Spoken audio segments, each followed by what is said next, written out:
Akhirnya, Chung Miung bersandar pada tongkat yang dia gunakan sebagai tongkatnya. Akhirnya, Gunung Hua yang megah terbentang di depan matanya. Akhirnya air mata mengalir dengan bebas. Seberapa sulit untuk sampai ke sini.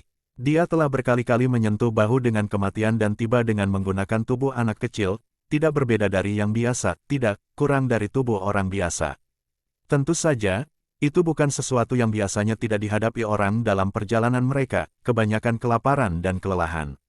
Tapi itu juga berbahaya, kan? Setelah cobaan beratnya, Chung Miung akhirnya mencapai Gunung Hua. Akhirnya, jika dia menuliskan kesulitannya, itu akan menjadi epik pahlawan. Atau epik pengemis. Tentu saja, Chung Miung tidak bisa mengabaikan kausan di tubuhnya.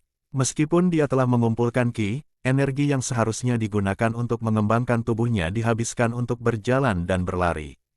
Tubuhnya tidak bertambah kuat sama sekali, jeritan tulang yang terus-menerus membuat Chung Miung meringis kesakitan. Bahkan pakaiannya yang sudah compang camping telah menjadi sisa-sisa di tubuhnya. Dan debu menempel pada mereka. Tapi itu tidak penting. Chung Miung telah mencapai Gunung Hua. Aku akan menghancurkan kepala siapapun yang mengatakan dilahirkan kembali akan memberikan kehidupan yang indah. Chung Miung tanpa sadar memejamkan matanya.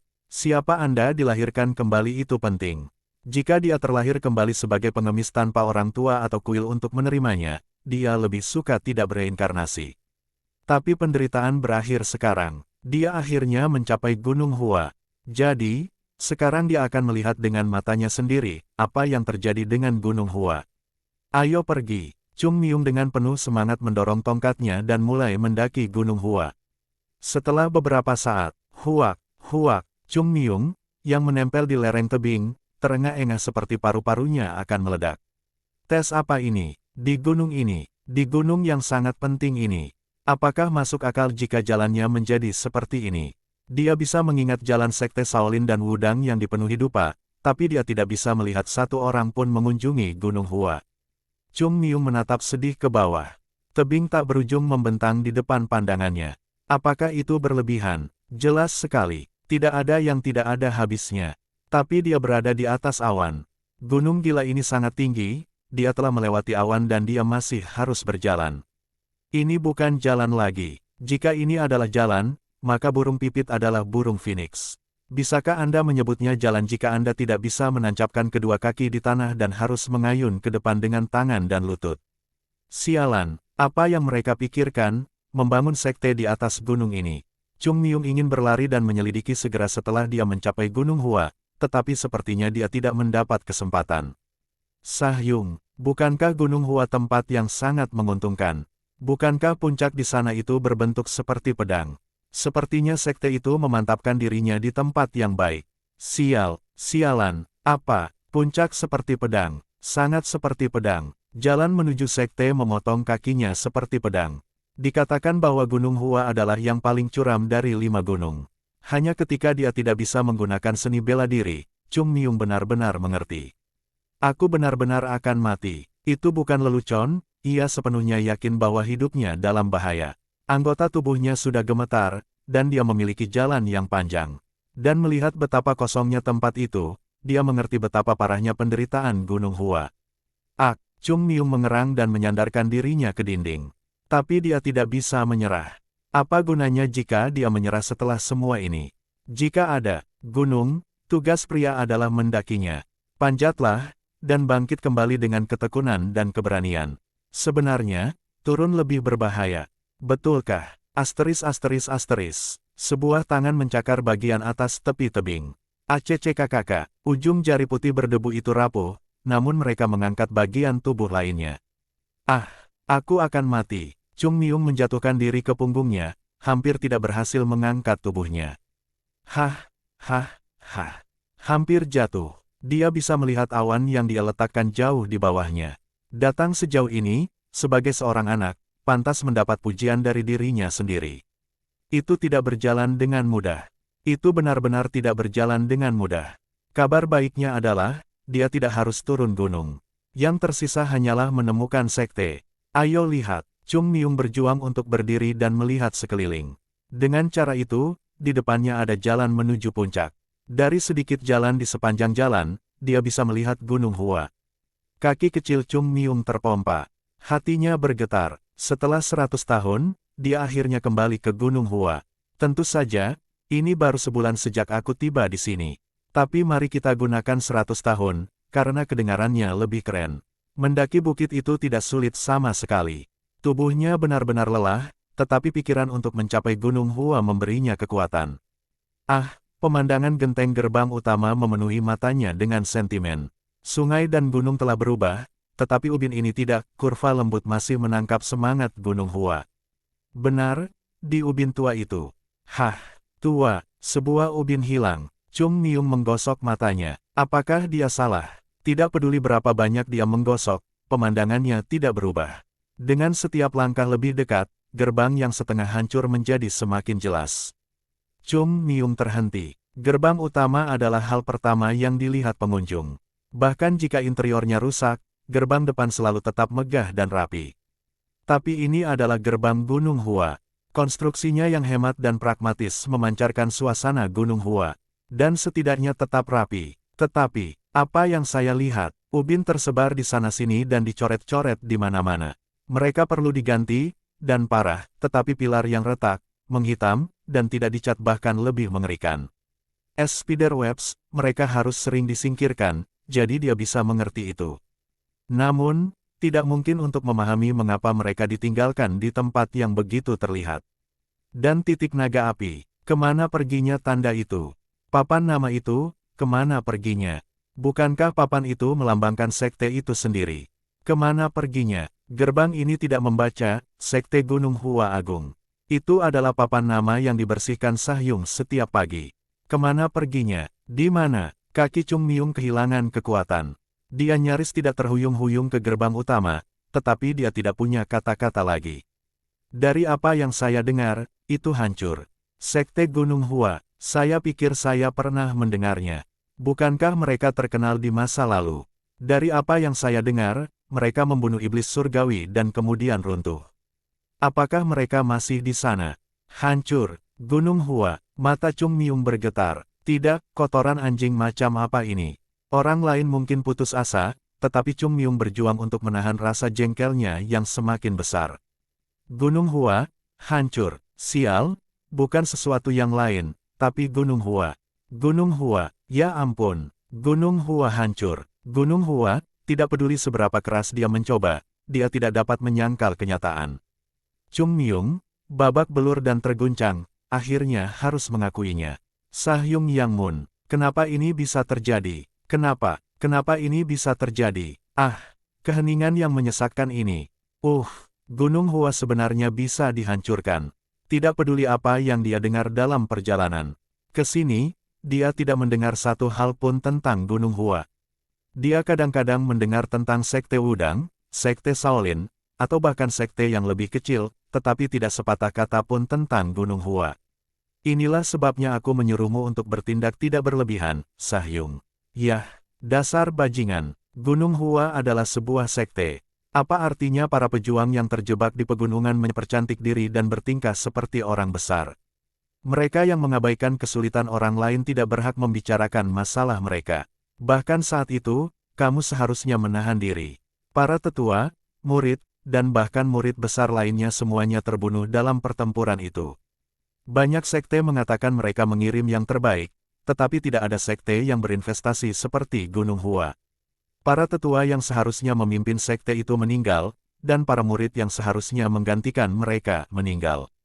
Yang tersisa hanyalah murid termuda, yang harus banyak belajar dan bahkan belum menguasai seni bela diri mereka.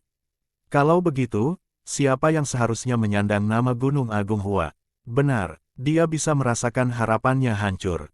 Dia bisa merasakannya runtuh seperti gerbang depan. Gunung Hua dihancurkan. Sahyung, Sahyung, inilah mengapa aku mengatakan itu. Bukankah aku sudah memberitahumu bahwa tidak ada yang tersisa jika kita secara membabi buta mengikuti aturan sekte? Apakah kamu melihat apa yang terjadi? Bagaimana kamu bisa menghadapi sisa sekte di dunia bawah? Ah, dasar pria yang membuat frustrasi. Kebencian Chung Miung bergema di seluruh gunung yang kosong. Ini gila, sungguh. Dia hidup kembali setelah 100 tahun, dan menemukan Gunung Hua hancur. Dia berjuang untuk melindungi ini, tapi, jika ini hasilnya, sebenarnya apa yang mereka perjuangkan. Dia merasakan keputusasaan merayapi dirinya. Itu dulu, siapa di sana? Sebuah suara menyentuh telinganya. Ah, Chung Myung menoleh. Ada orang-orang. Setelah 1 bulan perjalanan, ini adalah kabar baik, seseorang tinggal di Gunung Hua yang konon sudah hancur. Pintu kayu yang berat dan rusak berderit terbuka pada engselnya yang rusak. Seorang pria berseragam hitam menjulurkan kepalanya melalui gerbang yang setengah terbuka. Apa? Seorang anak. Chung Myung segera yakin bahwa pria ini adalah seorang seniman bela diri. Dalam sebulan terakhir, dia hampir tidak pernah disebut anak kecil. Apa? Seorang pengemis. Pengemis itu bepergian sendirian. Dia seorang pengemis. Orang tidak peduli apakah seorang pengemis tua atau muda. Mereka adalah pengemis yang sama, tetapi pria ini mengabaikan pakaiannya yang compang camping dan keringat yang menetes dan melihatnya sebagai anak. Kamu datang ke sini sendirian. Pria parubaya itu melihat sekeliling, bingung. Bagaimana kamu bisa bangun di sini sendirian? Itu, Chung Myung tersandung kata-katanya. Aku baru saja berjalan. Dia ingin mengatakan bahwa tidak ada yang tidak mungkin dengan ketekunan, tetapi sepertinya itu tidak akan berjalan dengan baik dalam situasi saat ini. Dengan tubuhnya yang kurus, dia akan menimbulkan kecurigaan tidak peduli apa yang dia katakan. Tidak perlu membuat alasan, yang penting bukanlah menjelaskan dirinya sendiri, tetapi memimpin percakapan. Lebih penting lagi, aku perlu menanyakan sesuatu padamu. Hah, pria itu memutar matanya. Tidak masuk akal bagi seorang anak untuk datang ke sini sendirian, apalagi mulai bertanya.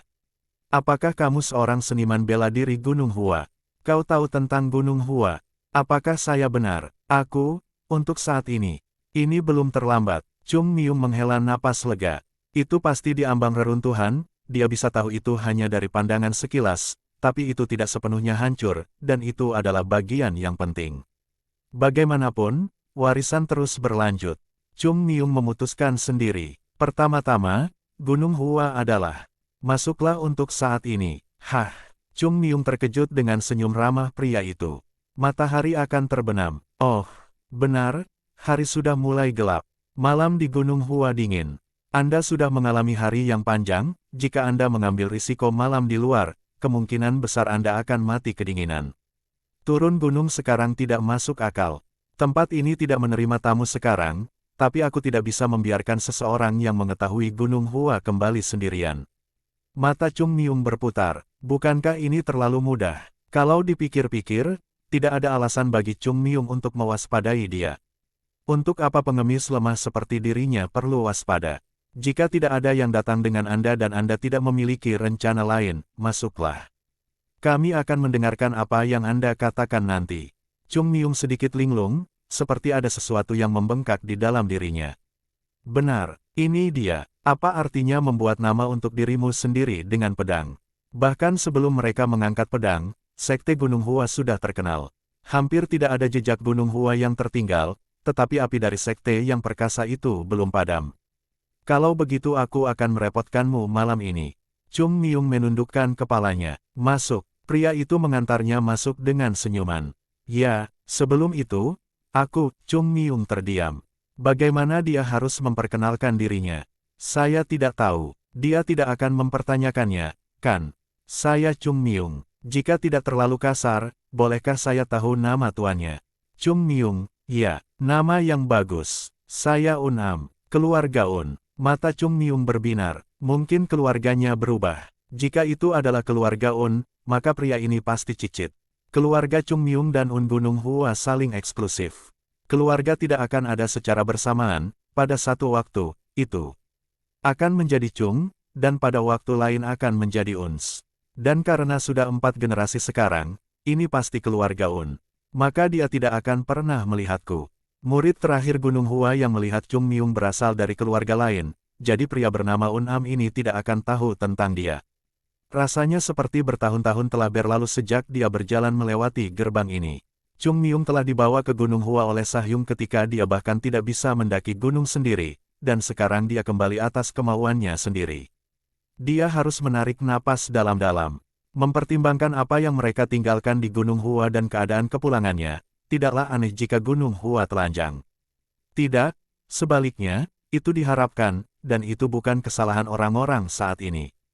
Bukan salah mereka senior mereka dimusnahkan saat mereka masih anak-anak. Dengan kata lain, Chung Myung tidak punya hak untuk mengarahkan kemarahannya pada orang-orang ini. Dia harus minta maaf, jika ada. Jika Chung Myung berada dalam situasi yang sama, apakah dia akan berjuang untuk melindungi Gunung Hua? Dia akan meninggalkannya dan pergi ke Sekte Wudang. Bukankah itu hanya akal sehat? Benar, dengan kualifikasi apa saya dapat menghukum anak-anak ini? Dia malu, tidak peduli apa lagi yang terjadi, dia harus bertanggung jawab. Fiuh, Chung Myung akhirnya berjalan masuk. Chung Myung telah memelihara pedangnya di aula yang luas ini. Lantai retak, batu putih kebiruan. Dia menggosok matanya. Putih kebiruan, tidak, kemana perginya? Mengapa tanah tertutup lumpur? Sahyung tidak puas dengan lantai berlumpur tepat di luar gerbang utama dan menghiasinya dengan batu biru yang mahal. Meskipun dirusak oleh latihan konstan mereka, dia tidak pernah menghapusnya. Jadi kemana semua batu itu menghilang? Apakah pemimpin sekte saat ini hanya lebih pragmatis daripada Sahyung Yang Moon? Dia bisa merasakan sakit kepala datang. Mari tetap tenang, dan lebih tenang. Apa gunanya bekerja di atas beberapa batu biru? Benar, hanya batu. Tidak peduli seberapa mahal harganya, itu hanyalah bongkahan batu biru. Bahkan jika Sahyung Yang Moon melecehkan murid-muridnya karena melukainya, itu tetap hanya sebuah batu. Orang-orang dilahirkan, begitu juga batu lahir, begitu pula manusia, manusia dan batu datang dan pergi. Bagaimanapun, mungkin itu dijual. Lebih penting bagi Gunung Hua untuk bertahan hidup daripada melindungi batu-batu itu. Ya, itu lebih penting. Mari kita tenang. Chung Myung menarik napas dalam dan lambat. Terima kasih kepada mereka yang menjaga nama Gunung Hua tetap hidup dengan menjual batu-batu itu. Kemana istana emas surgawi pergi? Aku tidak bisa melihatnya. Apa-apaan, istana emas surgawi adalah sebuah bangunan, bukan makhluk hidup. Itu tidak bisa kabur begitu saja, kan?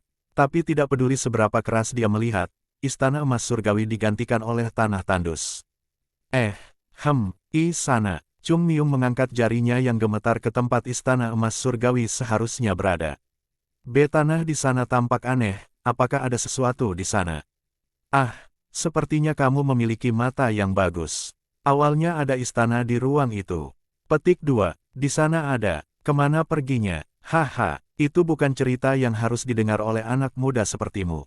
Beritahu saya, aku tahu tempat ini lebih baik darimu. Saya kira itu adalah luka kemuliaan. Memalukan untuk mengatakannya, sebagai seorang seniman bela diri. Kemuliaan, pantatku. Tidak, Chung Myung bingung. Batu biru hilang, papan nama hilang, dan tempat terbaik di sekte hilang. Kemanapun angin bertiup, ia menemukan debu. Ini Gunung Hua, ini, dia akan percaya jika kamu memberitahunya bahwa itu milik para bajingan busuk di sekte iblis.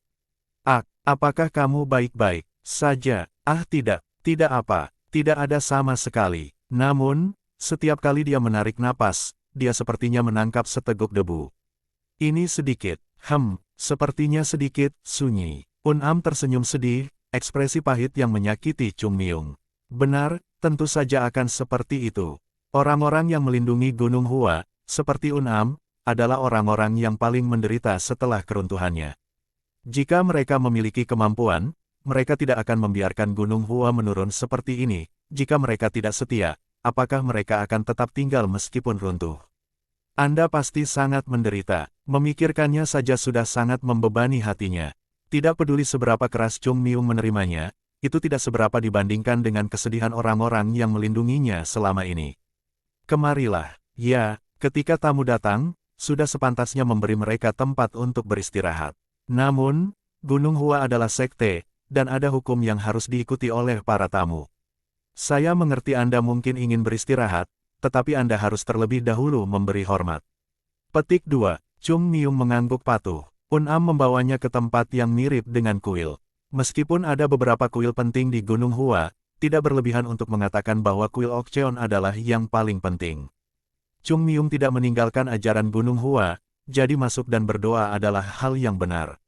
Di masa-masa sulit ini, dia bersyukur Unam sudah melamar. Namun, dia belum siap untuk melihat bagian dalam kuil. Keseluruhan Gunung Hua dalam reruntuhan, mungkinkah kuil itu berbeda? Jangan terlalu kaget. Dia mengambil napas menguatkan. Cara ini, ya, Chung Miung mengumpulkan dirinya dan melangkah ke kuil. Dan kemudian berhenti. Okcheon dipotong. Yang bisa dia lihat hanyalah potret, pembakar dupa, dan beberapa benda kecil. Sangat hemat. Hemat, Chung Miung mengerang dan gemetar. Di mana kandil emas yang diberikan dari Kaisar Jin? Di mana gulungan emas bertuliskan kata-kata leluhur? Tapi bukan itu yang paling mengejutkan Chung Miung. Ini, tidak mungkin. Tidak, kemana perginya? Chung Miung nyaris tidak bisa mengangkat jarinya yang gemetar ke depan. Seharusnya ada bunga, kan? Sebuah bunga, ya, sebuah bunga. Bagaimana kamu tahu itu? Itu ada di sana, kan? Kemana perginya bunga itu? Am memiringkan kepalanya dengan bingung. Ada banyak hal yang ingin dia tanyakan kepada anak ini, tetapi wajahnya yang berkerut memintanya untuk menjawab. Benar, ada satu di sana. Bunga prem yang terbuat dari logam putih yang aneh. Ya, bunga itu. Kemana perginya? Menjualnya. Itu tidak terlalu berguna dan tidak cocok dengan suasana sekte, dan ada seorang pedagang yang ingin membelinya. Jadi kami menjualnya dengan harga yang bagus.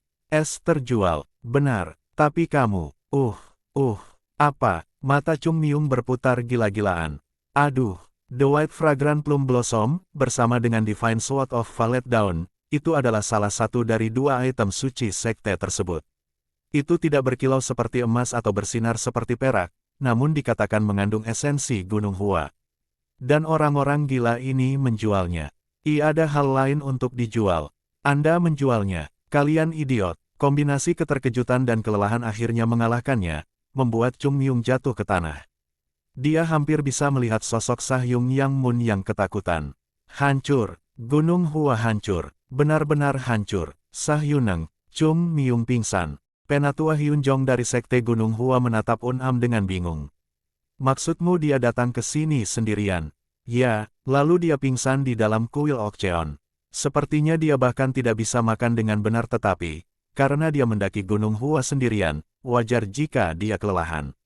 Saya rasa begitu. Hyunjong tersenyum. Kekasaran Gunung Hua membuatnya cukup sulit untuk didaki oleh orang dewasa.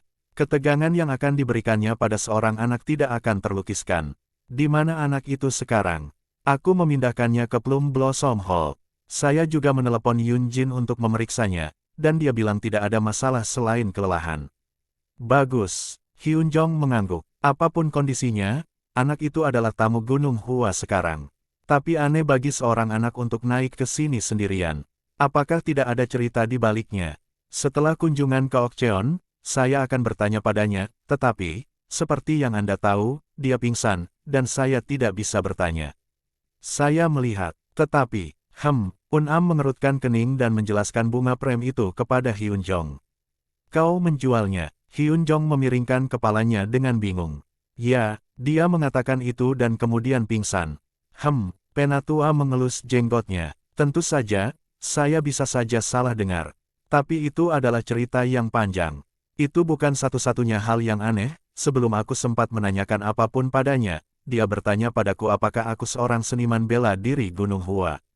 Bukankah itu berarti dia datang untuk bergabung? Ya, aku ingin tahu apa yang dia rencanakan. Apa kamu merasa cemas? Hyunjong terkekeh pada Am. Bukan seperti itu. Apa yang aneh mengetahui di mana Gunung Hua berada? Sekte ini meninggalkan jejaknya dalam sejarah. Tidak heran orang akan mengingatnya. Petik 2. Benar. Dan dia bisa menjadi keturunan anggota Gunung Hua. Am mengangguk. Saat mereka didorong keluar dari sekte besar, banyak orang telah meninggalkan Gunung Hua. Hanya sedikit yang tersisa untuk berbagi nasib mereka sampai akhir. Jika anak ini keturunan salah satu dari mereka, mereka akan mengetahuinya. Jika Anda khawatir dia di sini untuk mencuri sesuatu, apa yang tersisa untuk dicuri? Pemimpin sekte, wajah Am jatuh. Namun, Hyunjong tidak melihat itu. Menjualnya, Hyunjong menggelengkan kepalanya dan tersenyum. Benar, mungkin dia keturunan mantan anggota karena sepertinya dia tahu kuil Okcheon dulu. Itu pasti memalukan bagi anak itu. Pemimpin sekte, cukup, memang benar kami menjualnya. Tidak ada yang perlu malu. Mungkin lebih baik tidak memberitahunya. Un'am menelan ludah. Dia tidak menceritakan semua yang dikatakan bocah itu. Kamu menjualnya. Kamu idiot. Dia bertanya-tanya bagaimana pemimpin sekte akan bereaksi terhadap kata-kata itu. Benar, bawa dia padaku segera setelah dia bangun. Ya, pemimpin sekte. Hyun Jong tenggelam dalam pikirannya. Menjualnya, rasanya seperti garam ditaburkan di lukanya. Nenek moyang tidak akan pernah memaafkan saya. Tidak peduli seberapa besar dia ingin menyelamatkan Gunung Hua, bagaimana dia bisa menghadapi leluhurnya setelah menjual sejarah Gunung Hua.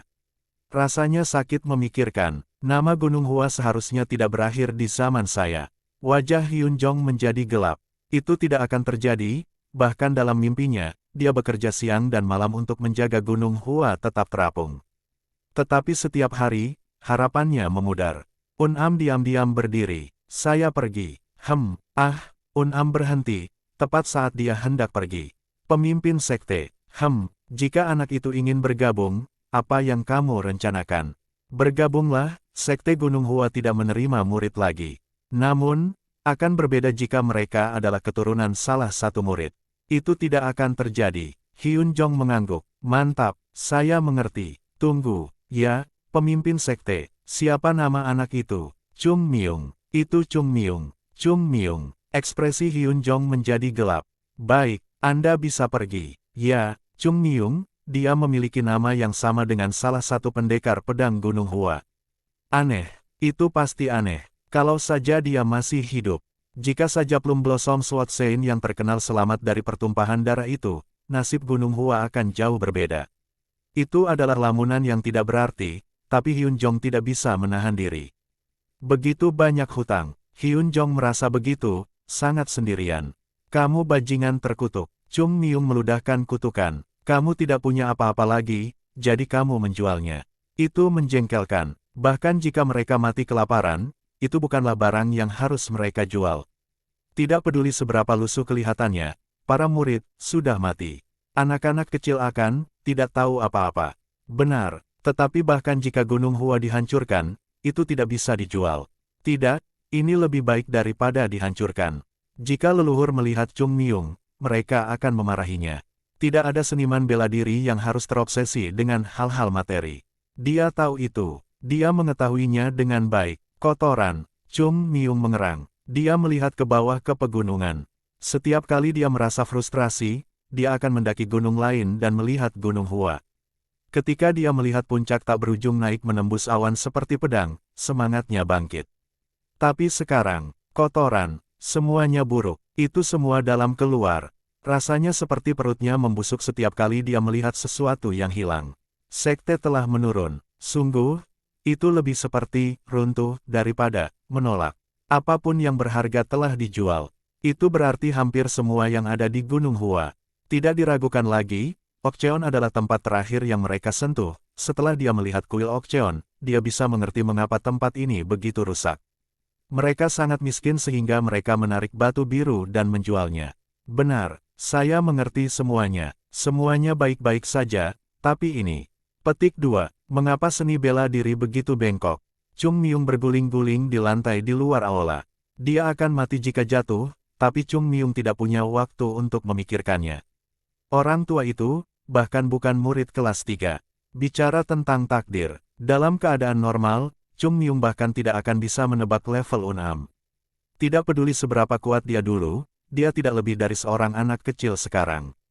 Namun, Chung Myung dapat dengan jelas melihat tingkat seni bela diri Un'am. Indranya tidak kuat, Un'am terlalu lemah. Ketika Chung Myung berada di masa jayanya, Un'am bahkan tidak akan memenuhi syarat sebagai mahasiswa. Apa yang harus aku lakukan? Dia bahkan tidak tahu harus mulai dari mana. Dia tahu dia harus memulai dari bawah, tapi terlalu dalam untuk dilihat oleh Chung Myung. Apakah ini Gunung Hua? Apakah saya memberitahu mereka bahwa saya adalah Chung Myung? Mereka akan mengutuknya, tidak diragukan lagi. Jika dia beruntung, mereka tidak akan memukulinya sebelum mereka menendangnya keluar. Chung Myung juga tidak percaya pada dirinya sendiri. Tapi katakanlah mereka percaya padanya. Asumsikan pria itu sangat sabar dan memintanya untuk membuktikannya dengan seni bela diri. Saya tidak memiliki kekuatan. Chung Myung seperti harta karun berjalan. Dia memiliki semua pengetahuan untuk menghidupkan kembali sekte tetapi tidak memiliki kekuatan untuk melindungi dirinya sendiri. Chung Mium tahu tidak semua orang sehebat Sahyungnya. Bagaimana jika salah satu dari mereka tidak menyukai Chung Mium dan memutuskan untuk membawanya keluar? Kehidupan keduanya akan dicuri, begitu saja. Itu juga tidak bagus. Kalau begitu aku harus menghidupkan kembali sekte. Itu tanpa mengungkapkan identitasku. Atau setidaknya, sembunyikan sampai dia memiliki sarana untuk melindungi dirinya sendiri.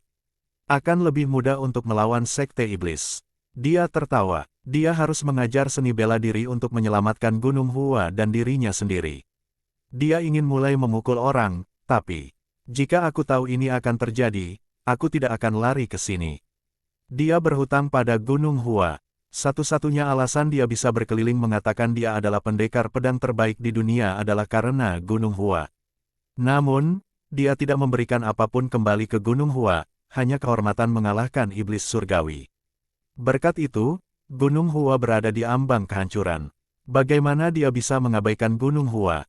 Dia tidak bisa. Oh, Sahung. Chung Mium menggelengkan kepalanya dengan menyesal. Di atas langit biru, dia bisa melihat Sahyung Yang Mun tersenyum padanya. Tetap saja, ini Gunung Hua. Chung Mium mengangkat dirinya sendiri. Jika dia tidak ingin Sahyung membunuhnya di akhirat, dia harus membuat dirinya berguna bagi Gunung Hua. Sialan. Siapa bilang sesuatu tidak mungkin di dunia ini? Ketika dia pertama kali belajar seni bela diri di Gunung Hua, siapa yang mengira dia akan menjadi master yang hebat? Semua orang mengira mereka akan beruntung jika dia tidak menyebabkan masalah. Chung Mium mengatasi mata dingin mereka dan menjadi terkenal di Gunung Hua, menantang hal yang mustahil adalah keahliannya. Aku akan menjadikannya yang terbaik di murim. Mata Chung Mium bersinar penuh gairah. Semua orang di Gunung Hua menggigil. Kamu mau pergi kemana? Aku sedang melihat-lihat. Melihat sekitar, Un-am menatap Chung Mium dengan curiga. Namun, Chung Mium menyilangkan kakinya dan berbalik untuk menatap langit seolah dia tidak keberatan sama sekali. Apakah anak ini selalu seperti ini? Pertama kali dia melihat anak itu, dia tampak sangat sopan. Sekarang sepertinya perilakunya telah berubah. Bagaimana dia mengatakannya, dia penuh dengan energi buruk. Yah, dia pasti begitu. Dilihat dari perilakunya, anak itu pasti sudah cukup lama menjadi pengemis. Mengharapkan kepolosan dari seorang pengemis di dunia ini akan menjadi naif. Apakah kamu sudah makan? Saya tidak lapar. Chung Mium bersikap tulus, ironisnya. Kondisi Gunung Hua mencuri nafsu makannya, bagaimana dia bisa mengatasi kehampaan yang dia rasakan saat melihat tempat ini? Kalau begitu ikuti aku. Hah, pemimpin sekte ingin bertemu denganmu. Ah iya. Chung Mium mengangguk. Dia harus melakukan ini pada akhirnya, lebih baik lebih cepat daripada nanti. Pintu terbuka untuk mengungkapkan seorang lelaki tua yang duduk dengan tenang. Chung Mium terguncang. Dia memang pantas disebut pemimpin sekte, perasaan Ki sudah cukup untuk meyakinkannya bahwa pria ini telah mengabdikan seluruh hidupnya untuk tempat ini. Tapi sepertinya dia tidak memiliki keberanian untuk berbicara lebih dulu. Sebagai pemimpin sekte, dia tidak kekurangan apapun. Tetapi dia kurang sebagai pejuang Gunung Hua. Salam, apakah ada tempat yang tidak bahagia seperti ini? Chung Mium menghela nafas. Setelah semua yang dia lalui, pemimpin sekte ini tampak seperti anak kecil dibandingkan dengan pemimpin sekte pada masanya. Ini adalah Sein pedang bunga plum, menawarkan salamnya kepada seorang balita. Aku seharusnya tidak dilahirkan kembali. Apa yang harus dia lakukan? Sakit dan mati. Chung Mium tidak menyuarakan pikirannya dan hanya membungkuk. Saya Chung Mium. Aku Hyun Jong. Pemimpin sekte tersenyum dan membalas salam sederhana. Seorang tamu telah datang, tetapi kami tidak memiliki apa-apa untuk memperlakukan Anda. Saya harap Anda dapat memahami situasi kami saat ini. Petik 2. Ah iya, alis Hyun Jong berkedut. Biasanya, Anda akan menjawab, jangan khawatir, atau sesuatu seperti, bagaimana bisa tamu tak diundang berharap banyak. Tetapi sorot mata dan gerak-geriknya menunjukkan bahwa anak ini tampaknya tidak berharap banyak dari mereka sejak awal. Kudengar kau mengatakan sesuatu yang menarik di kuil Okcheon. Haen, menjualnya. Apa yang sedang Anda bicarakan? Chung Mium memiringkan kepalanya. Hyun Jong menyipitkan matanya, tapi sepertinya dia benar-benar tidak mengerti apa yang ditanyakan. Dia benar-benar tidak tahu. Seorang anak tidak bisa berbohong dengan baik. Tidak ada gunanya mencoba membaca saya, brengsek. Chung Myung tersenyum sendiri, dia adalah Chung Myung, salah satu pembohong terbaik di dunia. Bahkan Sahyung tidak akan melihat kebohongannya atau menemukan alkoholnya. Hyun Jong sama sekali tidak bisa menemukan bukti bahwa anak itu berbohong. Apakah kamu tidak mengatakan kata-kata seperti itu? Saya tidak ingat dengan baik. Satu-satunya hal yang saya ingat adalah sangat lelah sehingga saya pingsan. Masuk akal. Dia mendaki Gunung Hua dengan tubuh mudanya, anak itu pasti telah mencapai batas kemampuannya. Namun, jika kamu begitu lelah, mengapa kamu tidak mengatakan apa-apa? Dikatakan bahwa, ketika memasuki gerbang, perlu untuk memberi penghormatan kepada leluhur. Hyun Jong mengangkat alisnya ke arah Un-am. Anak itu datang ke sini sendirian, dan Anda menyeretnya pergi untuk membuatnya berdoa. Hah, Un-am berkedip. Tidak, dia baik-baik saja. Anak itu baik-baik saja sampai dia memasuki gerbang, lalu dia pingsan karena kelelahan. Cerita gila macam apa itu? Un-am menatap Chung Myung dengan tatapan menuduh, tapi mata Chung Myung melebar dan polos. Hyun Jong mengangguk. Itu terdengar masuk akal. Mohon maaf atas kelalaian kami.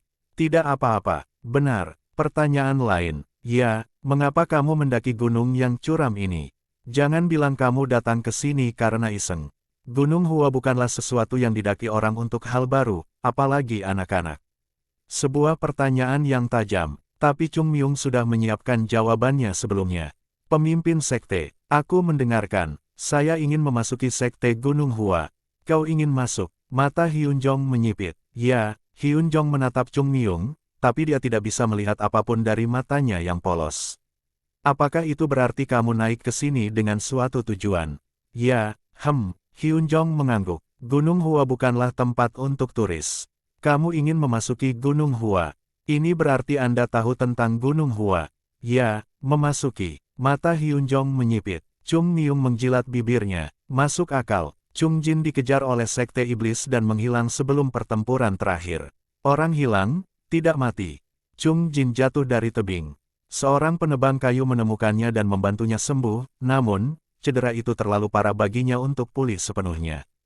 Sebagai rasa terima kasih, dia mengambil pria itu sebagai muridnya dan mengajarinya seni bela diri Gunung Hua, dan Chung Myung adalah keturunan dari penebang kayu itu. Hebat, sebuah naskah yang sempurna. Hal terbaik adalah bahwa Chung Myung memiliki kendali atas semua yang dia katakan. Kisah ini tidak memiliki celah, dan dia dijamin akan diterima sebagai anggota sekte. Bahkan jika saya tidak akan mendapatkan ketenaran yang sama seperti di masa lalu. Dia setidaknya akan diperlakukan dengan baik, bahkan jika mereka tidak menganggapnya terlalu baik. Sekarang, tanyakan alasannya, dan kemudian dia akan membentangkan naskahnya. Itu akan sangat mudah dari saya menerima. Ya, tentu saja. Entry apa? Chung Myung terperangah pada Hyun Jong. Bertentangan dengan harapannya, pemimpin sekte hanya mengangguk padanya. Jika Anda ingin bergabung, kami harus membiarkan Anda. Tidak, tunggu. Apakah begitu mudah untuk masuk ke tempat ini? Anak yang sama sekali tidak dikenal. Pemimpin sekte S. Un-am juga sama terkejutnya. Bukankah menurutmu kami tidak akan menerima siswa baru?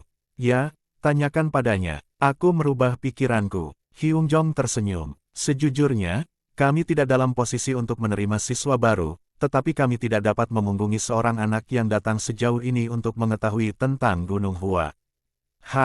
Tapi, ya, pemimpin sekte, hal-hal berputar dan berputar. Apapun anak itu, dia datang kepada kami dengan kedua kakinya sendiri mengetahui Gunung Hua. Apakah kita akan mengusir mereka yang mencari kita, hanya karena kita tidak sehebat dulu? Jika orang lain mendengar ini, mereka mungkin akan terkesan. Namun, setelah semua persiapan Chung Myung, itu hanya membuat kulitnya merinding. Apa ini? Bukankah mereka seharusnya curiga terhadap seseorang yang tidak mereka kenal? Bagaimana dia bisa menjadi pemimpin sekte? Tidak, dia pasti menjadi pemimpin sekte karena dia seperti ini. Tidak, sebelum itu, aku hidup. Tidak apa-apa. Hyun Jong menggelengkan kepalanya dengan kuat.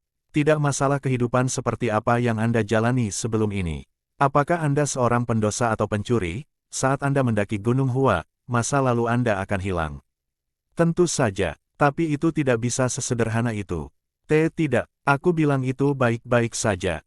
Pria, tidak apa-apa. Dengarkan aku, pemimpin sekte, beri anak ini tempat tinggal. Ya, namamu Chung Myung. Chung Myung mengangguk. Nama yang sangat bagus. Nama yang sangat bagus. Chung Myung dari keluarga Chung. Pemimpin sekte itu tertawa. Ini pasti takdir juga. Anda tidak perlu mendapatkan nama baru untuknya, Anda mungkin tidak tahu, tetapi nama Anda sangat berarti di Gunung Hua.